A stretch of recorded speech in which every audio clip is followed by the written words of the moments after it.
What happens in Yemen has to be seen in the wider context of what I describe as the axis of secessionists. What we've seen the Emiratis doing since the Arab Spring is very systematically building multi-layered networks of networks in various countries where they try to embed local armed violent non-state actors into a more or less organic cause.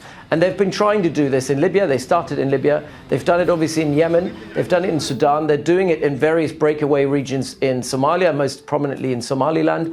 And what they've created is a regional network. And why I call it the axis of secessionists, because it's very similar to the axis that the Iranians have built, the Iranian axis of resistance, because it's also based on networks of logisticians, of financiers, of mercenaries, of obviously non-state actors, violent and not violent non-state actors, and commodity traders. And if you put all of this together, then the SDC is also a part of this. The war in Yemen is part of that. This axis in itself is building a regional order that leaves Turkey, that leaves Saudi Arabia, it leaves Qatar, it leaves Egypt outside of that order. It's an order that includes the Israelis, because obviously the SDC has had contact with Israel, has contacts with Russia, and all these relationships were introduced by the Emiratis. And the Emiratis are building an axis that is trying to exclude Saudi Arabia. And Saudi Arabia is on opposite sides in Sudan when it comes to the UAE, on the opposite side of the UAE in Sudan, obviously in Yemen, in Somalia and Somaliland, a very strong position that the Saudis have taken, that they want